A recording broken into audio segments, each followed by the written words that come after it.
All right, friends, once more with feeling. Here we are. Thank you for your patience. Obviously, we're working to correct whatever fresh hell the internet is giving us right now. But I think we're here, and I think we're continuing in the middle of the suit of cups. Actually, not even in the middle. Let's get back there. Here we go. We are on the fool's journey through the suit of cups. We had just enjoyed the joys of partnership, and now it's the joys of frivolity and community. But we also know where too much frivolity can get us. And we know that when it comes to our feelings, we have to be clear on what we want. We have to be clear on what we don't want. And that's important here.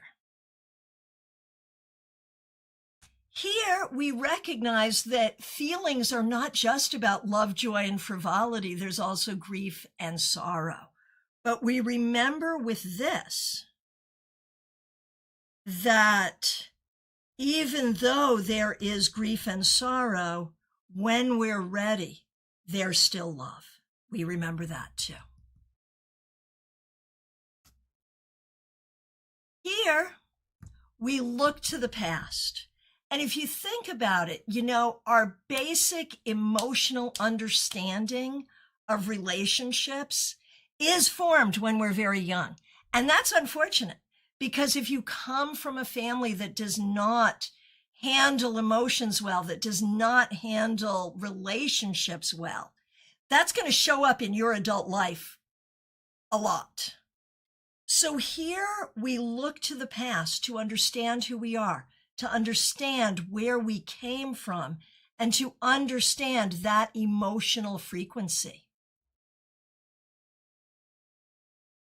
Here, we recognize that at the end of the day, the choices that we make are up to us.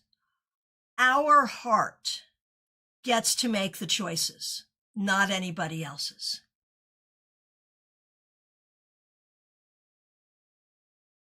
Rebecca, amen to that. Yes, seriously.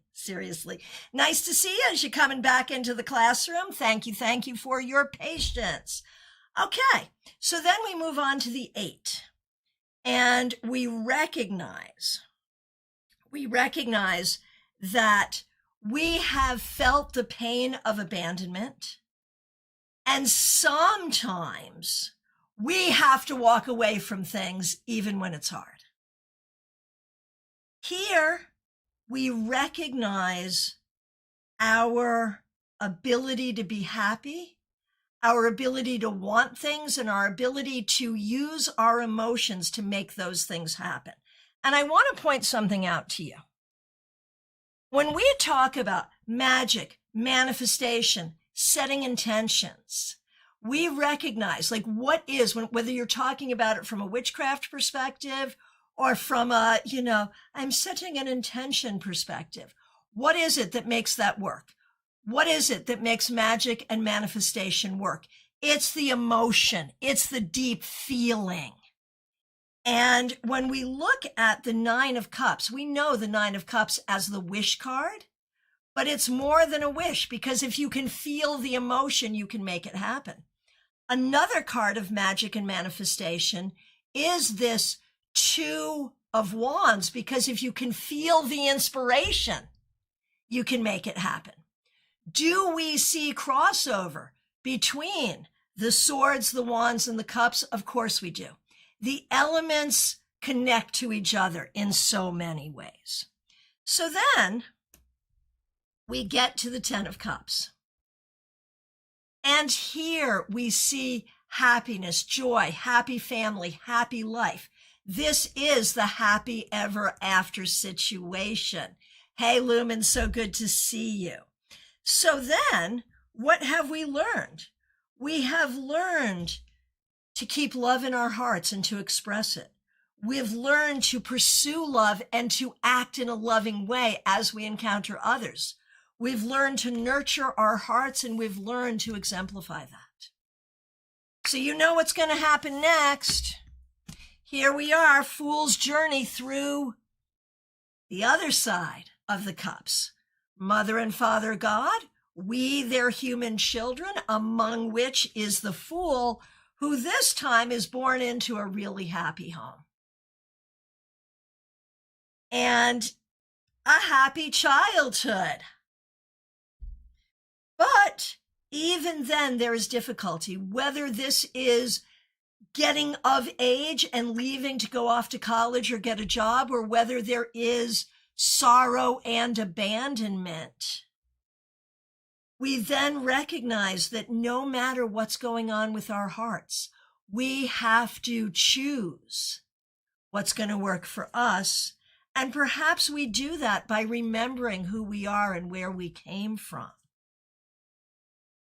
We recognize our need to be able to handle grief and still keep love in our hearts, to discern what makes us happy and what doesn't,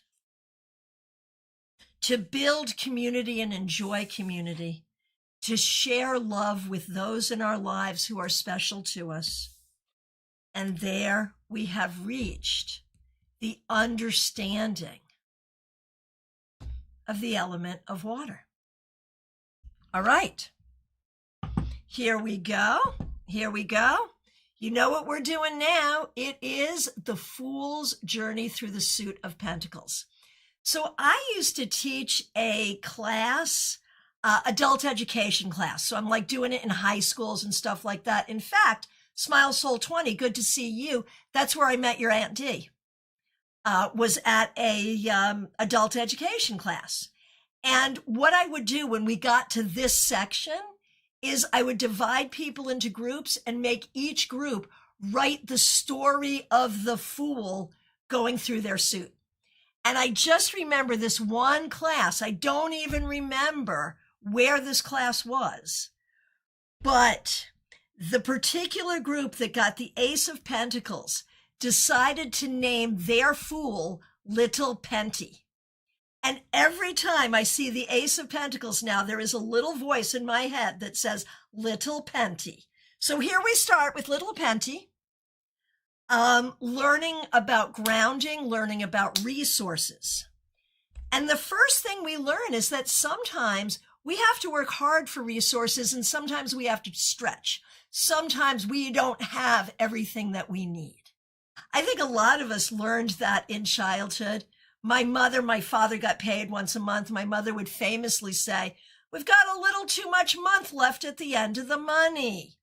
And so we see that struggle and how we learn to deal with that. Then we learn how to get good at this, how to get good at managing our resources, how to be creative in solving our problems, and we receive recognition for it. We learn how to have boundaries and take care of what is ours. Now, this is a card that can have sort of a selfish feeling to it as well. There is a question, are you being selfish or are you being self-full? But either way, when we talk about resources, we have to learn how to do that, how to manage our resources, how to have boundaries around our resources, and how not to be a greedy pig. We have to learn all of that. And we have to learn what to do when we don't have resources. How do we handle it in our own lives when we don't have resources? And how do we handle those around us when they don't have resources? We learn to be generous. We learn to share appropriately. And I look at this scale and I see this as what keeps us from just being people pleasers.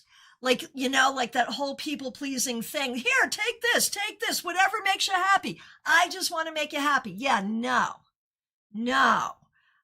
So here we're learning how to share appropriately. Now, the Seven of Pentacles is a tough one. Some of you have heard me say this before.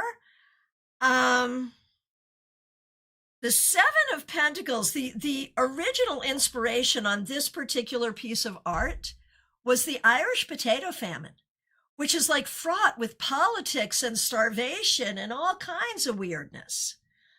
These days, we tend to see this card more as like, tend your garden, work your garden. It's hard, but you'll get there. That's how we tend to see it now. Right. Claire says he is patiently waiting. He's doing the work he needs to do. And so I think there's something here around how hard it can be, but you still gotta do it. With the 8, there is this sense of learning, creating, making it happen, and the learning through repetition. You know, there's something here about that repetition. Trey, that card is making a comeback. Here, we have security. At this point, we have time. We have money. We have everything we need. And we're comfortable with it, right? We're comfortable. And here we have our home, our ancestors, our family, our lineage. Everything is together, all the resources. And so what did we learn here? We learned how to create and manage resources. We learned how to pursue that. We learned how to nurture it. And we learned how to exemplify it. So now you know what's going to happen next. Here we are. We've got Mother and Father God. We, their human children, amongst which is the Fool. Now, if you're going to be born into a situation, man, this is the situation to be born into, wouldn't you say? So we are born into this beautiful home, plenty of money, great family.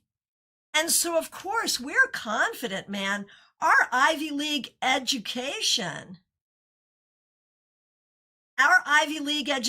is already paid for, right? We're good. Yet we must be willing to do the work.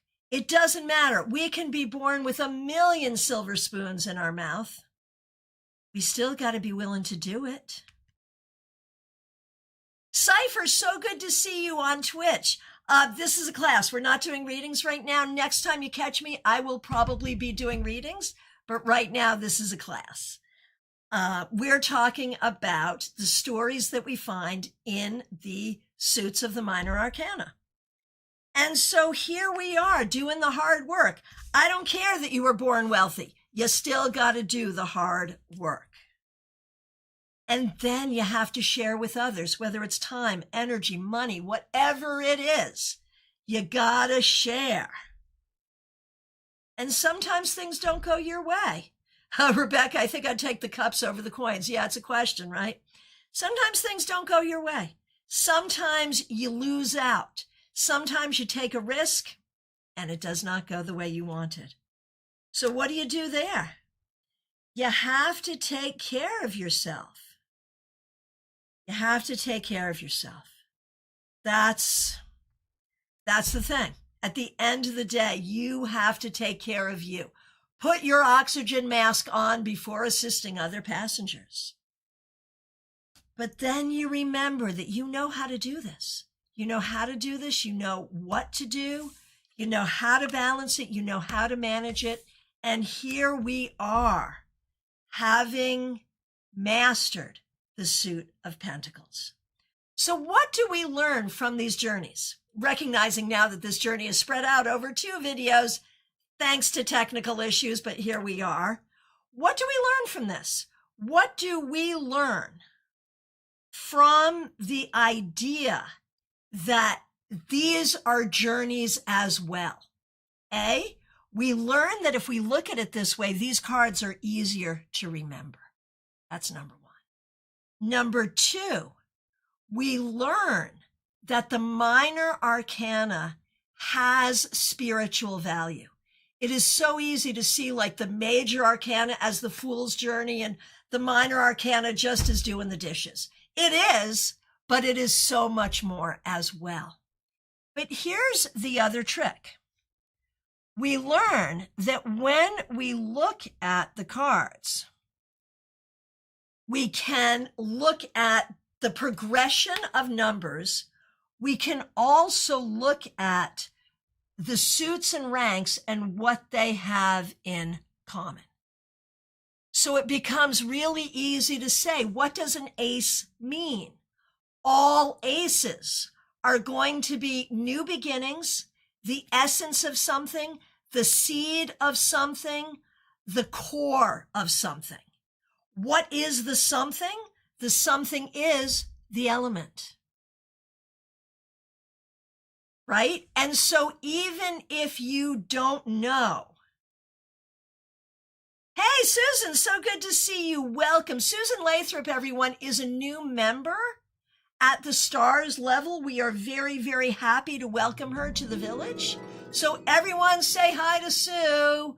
And a big, big welcome. Thanks for being here. And I asked Sue to come in and subscribe, and Sue did us two better and became a member at the stars level. So we really appreciate that support. It is so great to have you here. Okay, so when we look at numbers and suits, the bottom line is this. Even if you don't remember what the card means, if you can remember what the suit means and what the number means, you can pretty much do the reading. You can pretty much decipher the card. But here's the other thing it means. When you're doing a reading, you may see more than one of the same suit come up, and sometimes it's a run. Do you know what I mean by run? Did you ever play rummy when you were growing up and you would have a run of cards? Runs within suit matter in tarot. So, for example, if you're doing a spread and anywhere within the spread, you see these three cards, you're going to interpret them within their position and within their context. But then let those cards pop out of the spread and look at what we've got going on here. So if you were to see these three cards as a story within the spread, what would you think might be true about the person you're reading for? I've got some ideas, but I'll give you a minute.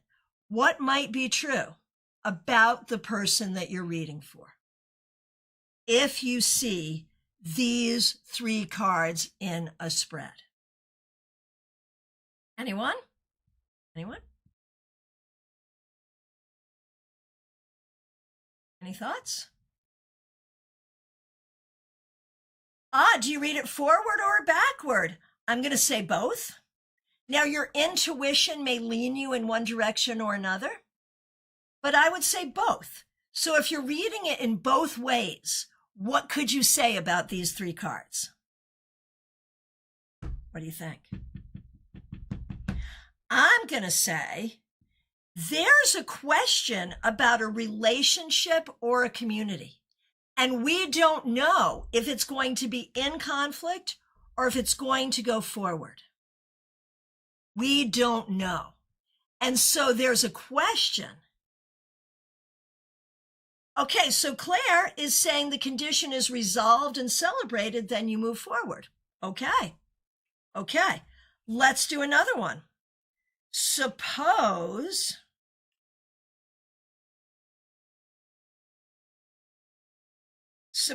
what you see is this.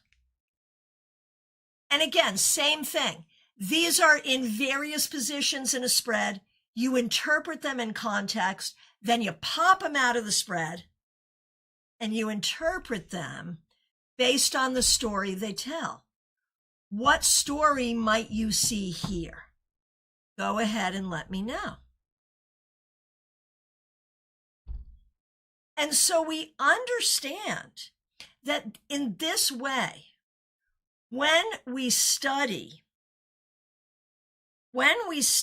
the Minor Arcana this way, we have spiritual messages from these cards that we can learn. Jeannie, does the middle card stand out more dominantly with the other two informing? That is often how I see it. That is often how I see it. Yes. Yes. And I mean, it's going to be wherever you're intuitively led. But yeah, absolutely. Because there is this question here. Like, if I keep going here, it's hard work, but I'll get here. But if we're going this way, we're almost done. Claire says, you carry your burden to the top, then rest before more activity. Right. And I think either way, there is something here about success, even though it's difficult. Take care. There is success, even though it's difficult. All right, let's try another one.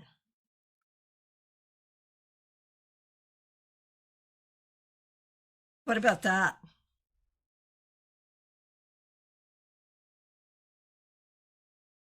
Now, okay, so with what Jeannie was saying, like with this one, because this card is so positive and these two obviously are not, I would very much read it in this direction. Hey, Lynn, good to see you. Thanks for being here on Facebook. I would very much read this in this direction as, so the people or activities that you're doing with people could become problematic. Like I see a warning here. And so this is a way of pulling extra meaning out of your reading. So, any questions at this point? We are coming to the end of our time.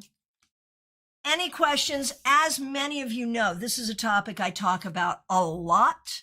So we'll do more of these in the future. And I want to thank you all for being patient with the tech issues.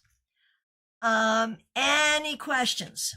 So the thing that we know about this is that to really study and learn and work with tarot.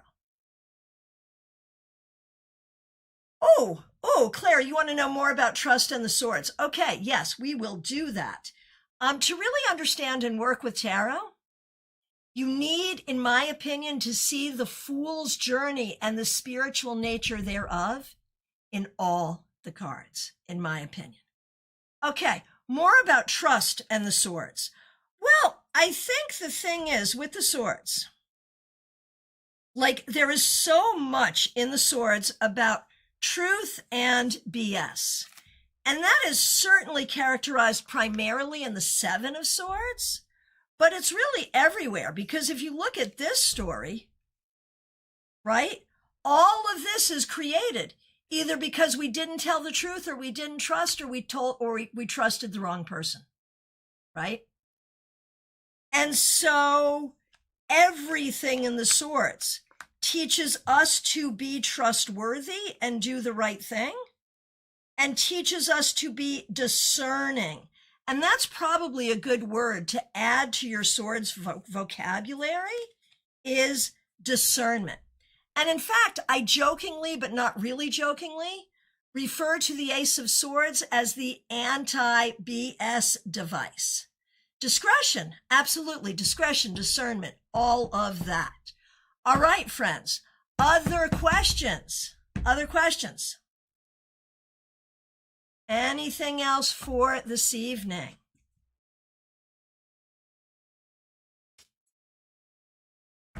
All right. I want to thank you so much for being here. I want to thank you for your patience and your kindness. I want to thank you for participating.